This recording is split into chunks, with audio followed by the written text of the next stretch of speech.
Hey, I'm just trying to live my life as a normal kid, but some people still see me as the famous. I'm JC, and you're watching Jose Calamari. What's up, YouTube? I'm JC, and you're watching Jose Calamari. Welcome back to another video on the channel, bro. Welcome to Jose Calamari, the channel, bro. We are back here, bro. We got a recommendation from JJ today from Chilling Scares channel. We didn't watch from him before on stream and on this channel at this point, bro. And we're looking at 4 innocent looking videos with disturbing backstories this time. You ever seen a video, bro? And you're like, oh, there's nothing wrong with that, bro. It's just something nice. You just, you know what I'm saying? This woman just walking down the street holding a balloon. And then the video ends and they tell you after that, this is actually the video of someone getting murdered.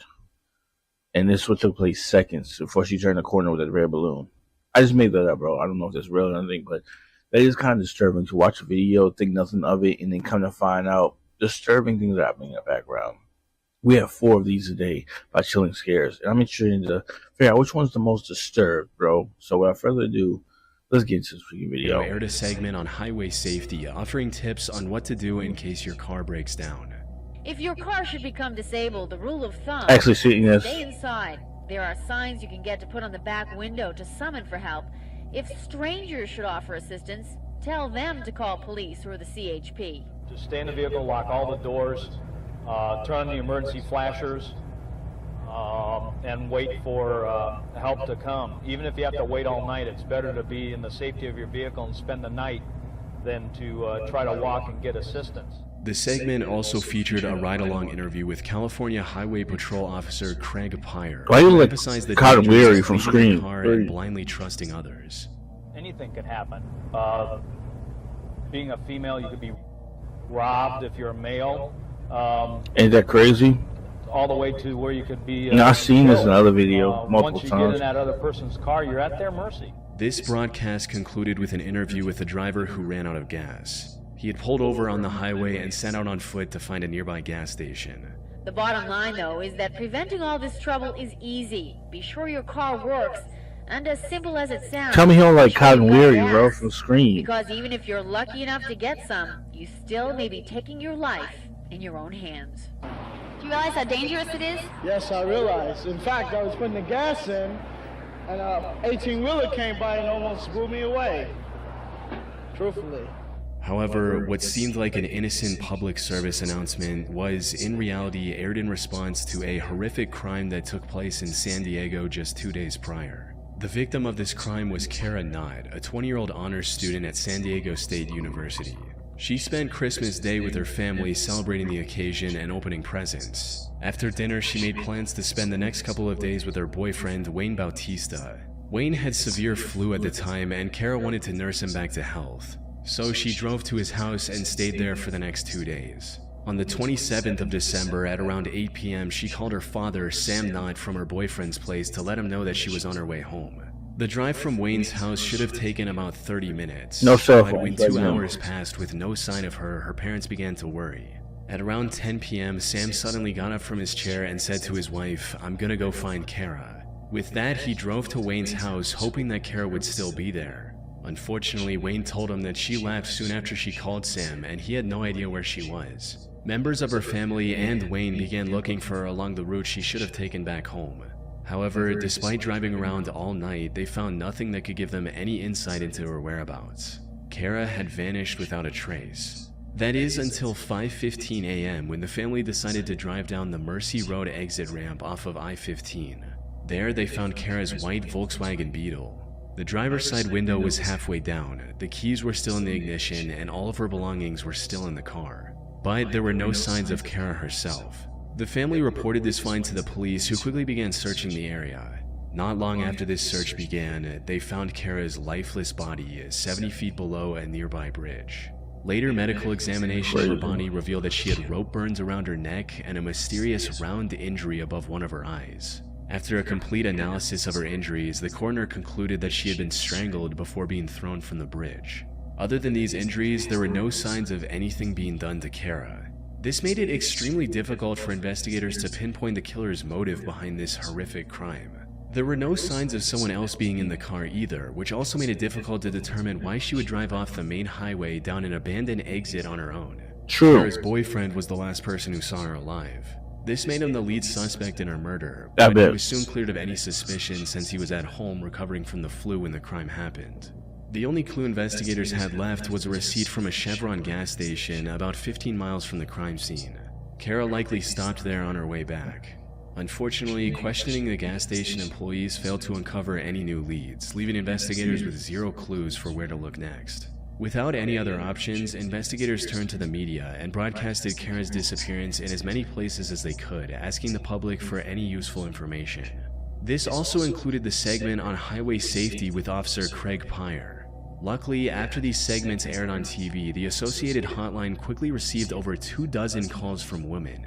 However, instead of providing any information regarding Kara, these calls uncovered a far more shocking truth. They said that a patrol officer had pulled them over in the past and told them to drive down the same deserted Mercy Road exit. According to these women, this officer kept them there for hours and would even sometimes get in their passenger seats. The officer they were talking about was 36-year-old Craig Pyre, the same man who was preaching on TV on how to stay safe on the highway. Craig tried to disprove these allegations with his logbook, which showed that he was writing a ticket at the time miles away from the crime scene. However, his logbook had clear eraser marks in that slot. 1 week after the incident, the San Diego Police Department began a formal investigation with Craig as the lead suspect. And it didn't take long for them to find mountains of evidence that proved his involvement. While searching his car, investigators found a yellow rope, which was just as thick as the marks on You are Kara's going neck. to jail. They also found his flashlight, which matched the wound above Kara's eye. However, the piece of evidence that sealed the deal was a golden fiber investigators found on Kara's sweatshirt. Forensic analysis of this fiber revealed that it was identical to the gold fibers in the patch on Craig's uniform.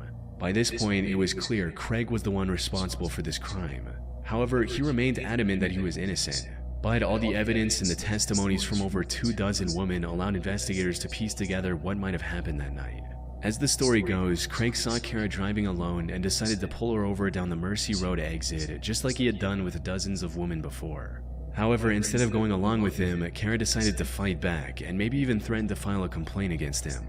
That's when he lost control and hit her with the flashlight in his hand. Upon realizing what he had done, Craig now had two choices: let Kara go and risk ruining his career, or make sure she never talks to anyone again. Craig chose the second option. After strangling her with a rope, he put her on his car's hood, drove up the bridge, and threw her off the side. That's On crazy. January 16th, 1987, Craig was arrested from his home and later sentenced to 25 years to life in prison. He's since applied for parole twice, but was rejected both times and is still behind bars. Still It's behind still bars. crazy to think that Kara's case might have gone unsolved if Craig hadn't agreed to do this now haunting video interview.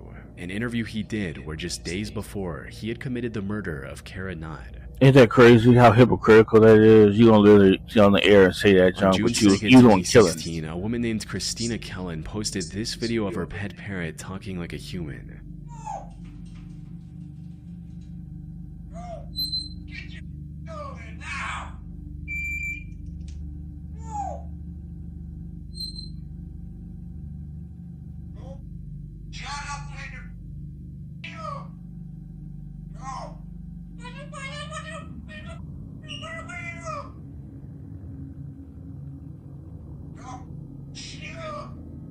On most other occasions, people will look at a video like this. I can't understand think what it's it was cute or saying. interesting and move on I with their lives. couldn't understand what But the thing was in this saying. case, the video of a talking parrot became the key to solving a murder, one that baffled investigators for over a year. On May 12, 2015, at around 7:30 a.m., a woman named Connie Ree heard gunshot sounds from her neighbor's house across the street in Sand Lake, Michigan. But she didn't pay much attention to it, since the neighbor, 46-year-old Marty Durham, regularly hunted in the area. Connie and her husband Keith were close friends with Marty and his wife Glenn, and were familiar with the couple's habits. However, later that day, Keith notified Connie and told her that Marty wasn't answering his phone calls or text messages. So after finishing her work, Connie went out to the Durham house to investigate. The doors were locked and no one answered when she knocked. She assumed the couple wasn't home and went back to her house. But when an entire day passed without any word from Marty or Glenn, Connie became concerned and decided to check on them again. This time, she noticed that one of the doors was unlocked and went inside. At first, she found the living room, which was a complete mess. It looked like the place had just been robbed. However, nothing could have prepared Connie for what she came across next. As she entered the master bedroom, she saw both Marty and Glenn lying on the floor, covered in blood. She immediately ran outside and called for help. A group of firefighters was already nearby and rushed to the scene. After taking note of the situation, the first responders pronounced that both Marty and Glenn were already dead. Both had bullet wounds on their bodies, and judging from the state of the rest of the house, it looked like a robbery gone wrong. But before they could begin investigating who the supposed robber was, something completely unexpected happened. About an hour after the initial report, a police officer who was on the scene noticed that Glenn looked like she was breathing. He walked up to her to check for a pulse, and that's when she opened her eyes and sat up straight despite having a bullet wound behind her ear. She was taken to the hospital for treatment. Miraculously, her wound wasn't lethal, resulting in her surviving the incident. Marty, however, wasn't as fortunate.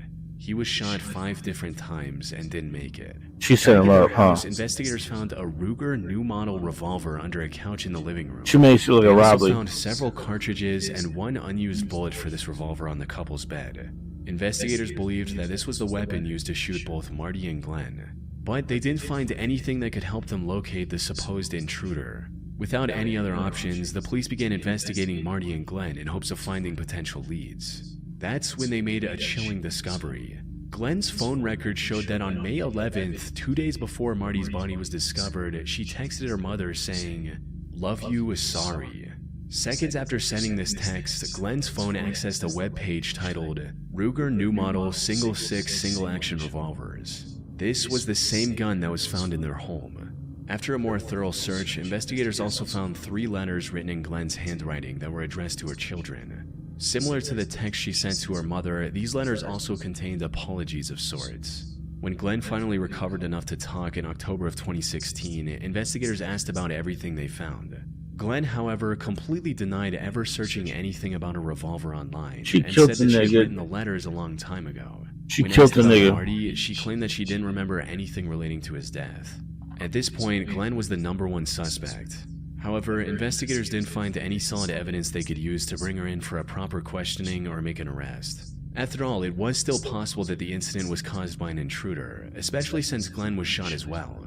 This left Marty's case at a standstill, and it remained that way until June of 2016, when, out of all things, a talking parrot single-handedly solved the case.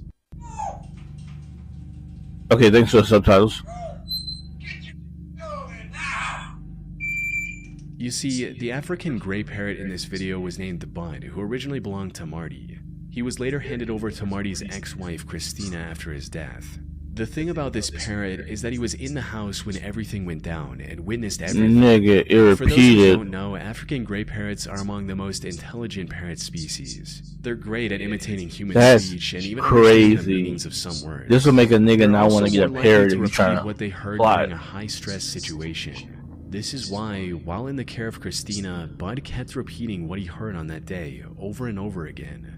Probably about a month or so after Bud got here, I would hear him scream and squawk, and it would happen a lot at nighttime. But then one day, literally, he just kept going over and over again, the same and it sounded like 2 different voices.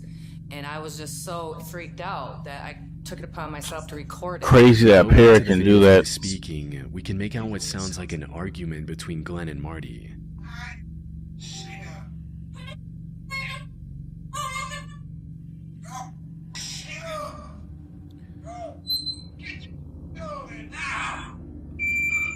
That's crazy, the voice mimic.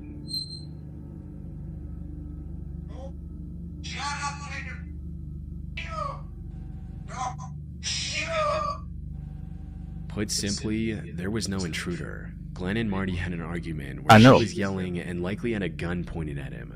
Now, while this video gave necessary insight into what went down, there was no practical way to use a parrot for testimony and Right. convict Glenn. However, this gave the investigators the confidence they needed to pursue her more intently. They took a DNA sample and later discovered matching DNA on the Ruger revolver, the supposed murder weapon. Why y'all niggas been Further do that? interrogation also revealed the whole truth of why she did what she did.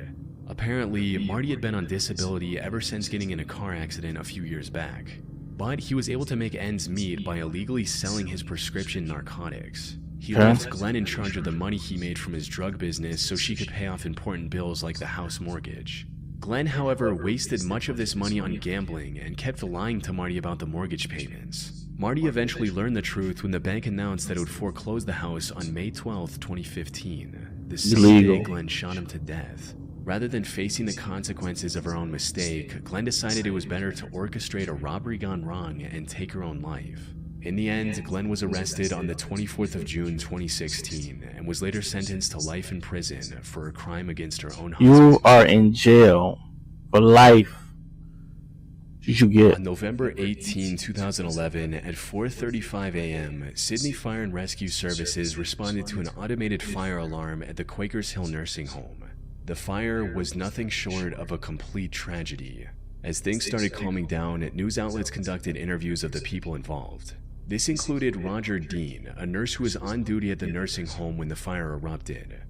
Hi, I'm Roger. I'm one of the nurses, and there was a fire, and I just quickly did what I can, get everyone out, and the smoke is just overwhelming. But, this dude look like he hates his job. Look at his eyes. Out, so that's the this nigga look like he hates his job. He's just faking for the camera. What's happening there? I'm not sure. The deputy is she's got the list of people there, and yeah, it's I promise he hates his job. It looks like yo, still probably just quit. You need to go kill people in arson, bro. Their best to get everyone out at the moment.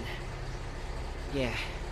By the time responders arrived at the scene, the fire had already engulfed a large portion of the building. Nigga, you caught. Later you caught. You ever seen a video? It might be on this one. I haven't. I don't know. This is a dude who murdered this young lady, bro, who's in an apartment complex. He was a landlord or some shit, bro. And they was doing an interview with him when they found her body. And he started freaking out, bro, like hyperventilating everything on the interview because he knew they found her body, bro, and he knew it was a wrap for him, bro. I'm gonna restart my camera. We're back. The fire burned so intensely that even with full protective gear, some firefighters struggled to get close to the flames. What made this already dire situation even worse was that the burning ward housed bedridden dementia patients who were completely unable to escape on their own. Damn. Outside, rescue workers could hear the desperate cries for help, but were powerless to act because of the extreme heat. Despite these difficulties, they managed to get over 100 residents to safety. Among those trying to help, however, was Roger Dean, who rushed in to secure vital medication records before firefighters stopped him from going back into the flames. This man was hiding a disturbing secret beneath the surface. As it turns out, Roger was the one who started the fire in the first place. It all started with him stealing prescription medication from the nursing home by the hundreds. Just a day before the fire, security cameras caught him accessing the medication closet 36 different times during his shift to steal pills and capsules. However, his luck ran out when other staff members at the nursing home noticed the missing medication and reported it to the police. At this point, Roger knew it was only a matter of time before he got caught. So he came up with the horrible idea to start a fire and steal the medication records during the chaos. And while he managed to execute this plan successfully, the fire also resulted in 11 elderly residents losing their lives. You're going to jail. After he was arrested, Roger came up with the most bizarre excuse to explain his actions. It was like Satan saying to me that it's the right thing to do. In actuality, there was no Satan or demon telling him to start the fire in the nursing home. He was just a prescription meds junkie who committed a horrendous crime while trying to cover his tracks. You tripping? Later investigation even uncovered footage of him admiring his handiwork on the morning of the fire. He proud of y'all. The innocent video of him being interviewed carries a much more disturbing tone. He stood trial in the Supreme Court in May 2013 and was given a life sentence without the possibility of parole for 11 counts of murder. Why not let the medical records burn in the fire? Wouldn't that be a smarter option? Why would you go in there to take the medical records instead of going in there and throwing them in a room full of fire and letting the book burn? What? What are we gonna do? Keep them? Stupid. On May 16, 1992, seen this one already too. Singer-songwriter Chelino Sanchez gave one of his best performances to date.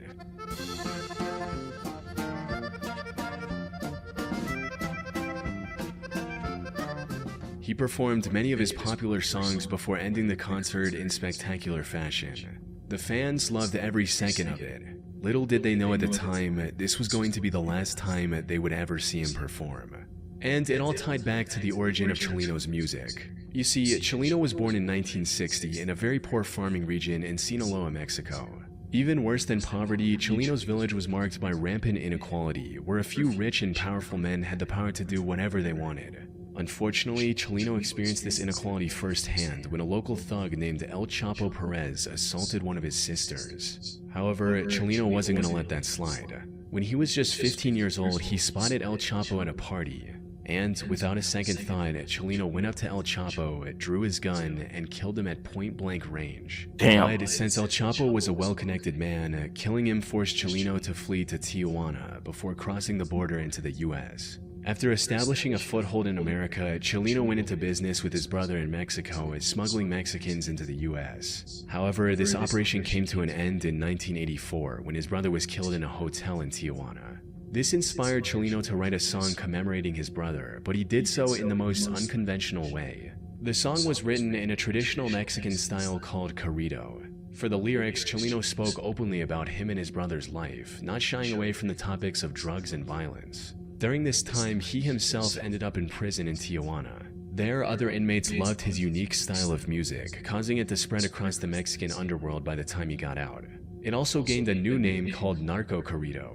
After getting out of prison, Chelino kept working on his music and quickly became one of the biggest stars of his era. By 1991, he was selling out arenas for his tour. However, given the genre of his music, he never managed to escape the violence he once came from. During one of his concerts in January of 1992, someone ran onto the stage with a gun. Instead of running to safety, Chelino decided to draw his own gun and engage in a shootout. This resulted in the death of the assailant, as well as 10 people in the crowd getting injured. Damn. Chelino also got shot but managed to survive. However, his luck was about to run out. About 5 months later, Chelino performed in Culiacan, Mexico, delivering what would later be remembered as one of his best performances. And, as we mentioned earlier, also his last. During the concert, someone came up to him and handed him a mysterious note. In the footage from that concert, we can clearly see Chelino read the note, become visibly shaken by it, begin sweating, and stare into the crowd for a very long time before resuming the performance. Near the end of this, he made sure to properly say goodbye to everyone, including his friends and fans. Shortly after the concert ended, Chelino was kidnapped and executed with a bullet to the back of his head. The note he received on stage essentially said something along the lines of, "We're going to kill you after this performance." Chelino knew the threat was real, and that this performance we see in the video would be his last one. Unfortunately, the identities of the killers were never uncovered, and it's unlikely they ever will be in the future. It's a shame, bro, but when you're involved with sketchy, crazy stuff like that, this is what happened.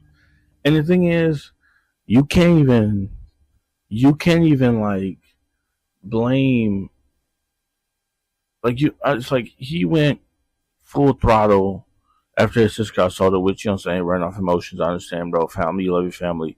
You straight point blank killed someone that was a strong person that was involved in some illegal stuff, bro. You know they got connections. You know that people want to come back and kill you for it, right? You did that, and then you fled away, and you thought that your life was going to be okay. You thought that people was going to come looking for you. And then later on, you want to make music about, bro. It went full circle around. Instead, you, like, taking an opportunity to go and hide. You went out there and sang a song and doing that concert, and people coming for your head, bro, because it's like your sister was somebody important to you. Whoever this dude El Chapo was, he had people that's important to him, bro. You know what I'm saying? Violence of violence is not the answer, bro. And I understand, bro. You could be angry, you could be mad. You know what I'm saying? You know what I'm saying? Doing that to El Chapo was not going to, you know what I'm saying? Your sister was still alive, right? It wasn't going to undo the things happening to your sister. You couldn't even, like, beat the living hell out of him, bro. I mean, I wouldn't even respect that. Just, like, go up and sneak his shit, bro. Possibly, like, give him a couple black eyes, stomp him on his nuts till he can't use them no more. All types of shit. But, like, niggas don't be thinking that. Niggas just, like, one-way mind, bro. Just going to be, let me go kill somebody. And, look what happened to him, bro. You know what I'm saying? But, if you think he lived a great life, then that's on his body. Anyways, we're in the video here, man. Those were some crazy videos, bro. The nursing one was crazy. I haven't seen that one before. That's kind of insane. Just saying, but you can kind of guess, bro. The get caught by a parrot is crazy work, bro. To be honest, now the story is crazy work to get caught by a goddamn parrot. I'd be personally mad at me, bro.